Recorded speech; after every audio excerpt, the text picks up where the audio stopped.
नमस्कार, MP live news में आपका स्वागत है। आज हम आपको रूबरू करा रहे हैं एक ऐसे शख्स से जो चाय वाला है, लगातार 20 वर्षों से चाय का ठेला लगाता है। जब से भारत की राजनीति में देश के प्रधानमंत्री नरेंद्र मोदी हुए हैं, तब से चाय वालों का जिक्र राजनीति में अक्सर होने लगा है। उसी तारतम्य में आज हम आपको रूबरू कराते हैं रामचरण शुक्ला जी, जो लगातार पिछले 20 वर्षों से रीवा शिल्पी प्लाजा, जो कि यहाँ का मशहूर मार्केट है, वहाँ पे चाय का ठेला लगाते हैं और रीवा के गली गली मोहल्ले मोहल्ले में उनके नाम की चर्चा है, लोग उनको जानते हैं। वो ज़मीन से जुड़े हुए हैं और भविष्य में यहाँ पर नगर पालिका के चुनाव होने वाले हैं, जहाँ पर उन्होंने एक बतौर प्रत्याशी अपनी दावेदारी प्रस्तुत की है। आइए हम उनसे बात करके ये जानने की कोशिश करते हैं कि लगातार आप 20 वर्षों से चाय का ठेला लगा रहे हैं, लेकिन अचानक उनके मन में ऐसा ख्याल क्यों आया कि वो राजनीति में आए, चुनाव लड़ें और चुनाव लड़कर एक बतौर जनप्रतिनिधि शहर की, नगर निगम की लोगों की सेवा करें। रामचरण जी, हमारे चैनल एमपी लाइव न्यूज़ में आपका स्वागत है। कैसे आपका अचानक रुझान चाय से राजनीति की ओर हुआ? सबसे पहले हम भारत माता की जय बोलते हैं और वंदे मातरम बोलते हैं। क्योंकि हमको लगभग 30-35 वर्ष हो गया, 30-35 वर्ष से हम स्वयं सेवक का कार्य कर रहे हैं। लेकिन ऐसी स्थिति आई है कि यहाँ पर दीन दुखी जो हैं, गरीब हैं, किसी की कोई सुनवाई कहीं नहीं हो रही है। ऐसी स्थिति में अचानक पता नहीं क्या हुआ, एक दिन चिरहुला रात का आशीर्वाद हुआ, उन्होंने हमारे मुख से कहलवा दिया कि आप चुनाव लड़िए महापौर का। तो उस दिन जब उन्होंने हमारे मुख से घोषणा करवा दी, उस दिन से हमारा रुझान हो गया कि हम चुनाव लड़ेंगे महापौर का। लेकिन आप लगातार 20 वर्षों से चाय का ठेला लगा रहे हैं, यहाँ पे हजारों कस्टमर आते हैं, इतनी आमदनी भी नहीं होगी कि आपके परिवार का अच्छे से गुजर बसर हो सके। लेकिन आज का जो चुनाव है, आज का जो वातावरण है कि चुनाव में भी पैसे खर्चे होते हैं, ऐसी स्थिति में आप इतना बड़ा चुनाव जो महापौर का है, जहाँ पे कई पार्टियां चुनाव में आती हैं, धन बल का प्रयोग करती हैं, ऐसी स्थिति में आप जनता के बीच में अपने आप को कैसे रख पाएंगे धन बल के बीच में? क्या है, एक लक्ष्य न उछल होने पाए, कदम मिलाकर चल, अब मंजिल तेरे पग चूमेगी आज नहीं तो कल। जीवन में कुछ करना है तो हिम्मत हारे मत बैठो, आगे आगे बढ़ना है तो पांव पसारे मत बैठो। हमारे पास पैसा नहीं है, बात सत्य है, लेकिन आम जनता का आशीर्वाद और स्नेह हमारे साथ है। आज रीवा के किसी भी वार्ड में चले जाइए, कहीं भी चले जाइए, हर वार्ड में 50% लोग हमको जानते हैं। रामचरण शुक्ला चाय ठेला वाले से जानते हैं और भारतीय मजदूर संघ वाले से जानते हैं। हर वर्ष जो है हम जो है चैत नव वर्ष प्रतिपदा से प्याऊ का शुभारम्भ करते हैं। 1100 रुपये का मटका खरीद के हर वर्ष हम निरंतर हमारा प्याऊ चलता है। और चूंकि हम लोग स्वयं सेवक हैं, समाज सेवा हमारा लक्ष्य है। समाज सेवा हम करेंगे, बिना पैसे की समाज सेवा करेंगे और आज तक किए हैं। आपकी जो पृष्ठभूमि है चाय ठेला के साथ साथ, पूर्व में आपने कोई ऐसा राजनैतिक दायित्व आपको मिला है या कोई ऐसा पद मिला है जिससे आपने लोगों की सेवा की हो, एक बतौर जनप्रतिनिधि के रूप में? राजनीतिक तो नहीं मिला है, पर संगठन में हमको बहुत सारे दायित्व मिले हैं और संगठन में दायित्व का जो है हम बहुत अच्छी तरह से पालन करते हुए दीन दुखी, असहाय, शोषित, पीड़ित सभी के लिए हम लोग रातों दिन काम किए हैं। जैसे देश के प्रधानमंत्री के बारे में कहा जाता है, जब से वो देश के प्रधानमंत्री बने तो उनका नाम चाय से जोड़ा गया, चाय के ठेले से जोड़ा गया कि वो जब नवयुवक थे, यानी युवा पीढ़ी में थे, तब वो चाय का ठेला लगाते थे और अपना गुजर बसर करते थे, है ना?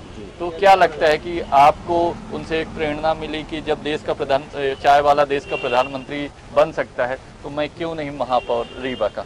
माननीय मोदी जी का ये संकल्प है और मेन संकल्प हमारे राष्ट्रीय स्वयंसेवक संघ का है कि अंतिम छोर के व्यक्ति का उत्थान हो।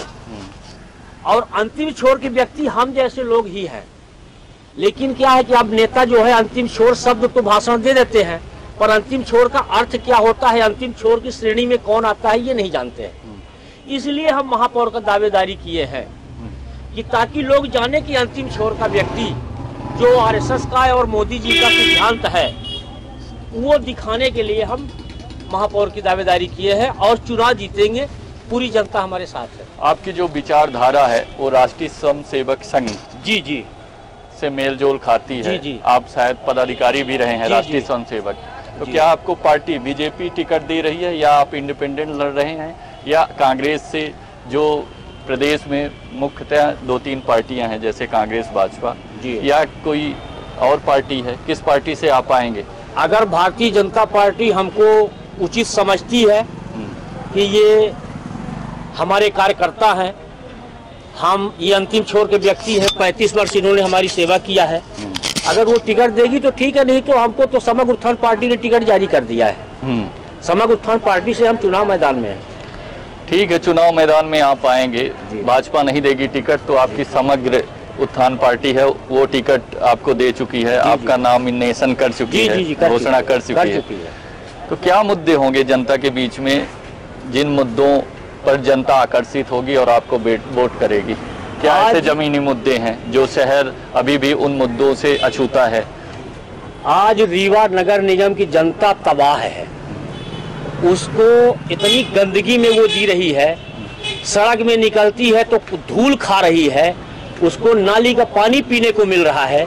ये सारे मुद्दे हैं, इन सब मुद्दों को लेके हम मैदान पे हैं और दीन दुखी फुटपाथ पे जो ठेला वाले हैं, गोमती वाले हैं, फुटपाथ पे बैठे हुए व्यक्ति हैं, इन सब की समस्या को दूर करने के लिए एक हम स्वयं सेवक के रूप में कार्य करेंगे, हम कोई महापौर के रूप में कार्य नहीं करेंगे। अभी जो नगरीय निकाय चुनावों की तिथि की घोषणा नहीं हुई है जी, चुनाव होने वाले थे लेकिन 3-4 महीने टाल दिए गए हैं, ऐसी स्थिति में आपको बहुत समय मिल गया है, तो किस तरह से आप, चूंकि रीवा बहुत बड़ा शहर है है ना, 10 किलोमीटर सराउंडिंग एरिया में बसा हुआ है, कई वार्ड हैं, तो ऐसी स्थिति में कैसे आप अभी से जब प्रचार करेंगे, क्योंकि आपके पास उतने संसाधन नहीं है, गाड़ी वाहन नहीं है, लोग, तो कैसे आप प्रचार करेंगे डोर टू डोर?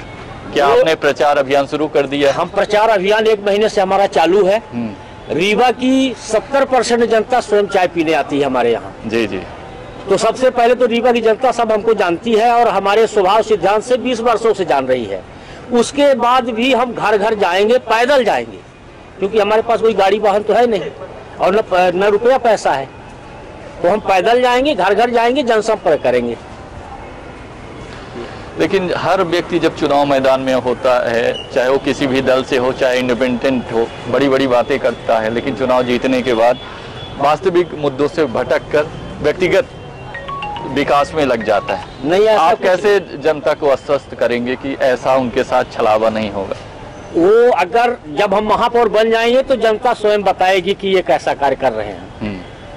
आप रीवा की जनता से कोई अपील करना चाहते हैं? जनता से मैं अपील करना चाहूंगा कि एक अंतिम छोर के व्यक्ति जो चाय के ठेला लगा के अपने परिवार का भरण पोषण करता है, चाय के ठेले के अलावा उसके पास कोई नहीं है चीज, कोई संपत्ति नहीं है, तो ऐसे व्यक्ति को जनता से हमारी अपील है कि वो अपना मत, अमूल्य मत देकर और उसको विजयी बनाए, क्योंकि ये मत का दान जो है, दान दिया जाता है गरीबों को, अमीरों को नहीं दिया जाता।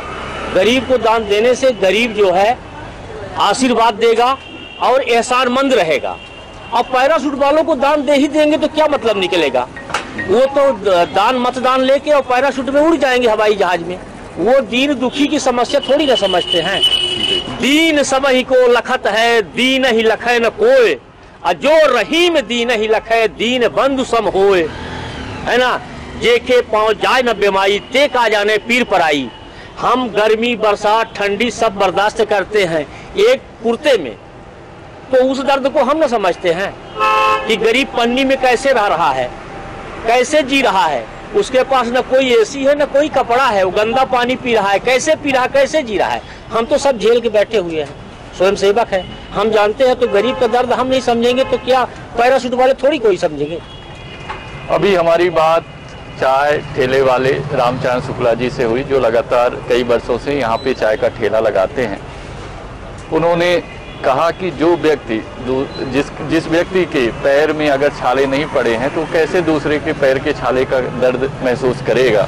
मैं लगातार 20 वर्षों से यहाँ पे सर्दी में गर्मी में चाय का ठेला लगाता हूँ और यही की आमदनी से अपने परिवार का भरण पोषण करता हूँ। तो मुझे गरीबों की पीड़ का पता है और अगर जनता मुझे अवसर देती है तो मैं निश्चित ही उनके उत्थान के लिए संकल्पित हूँ और निश्चित ही उत्थान करूँगा।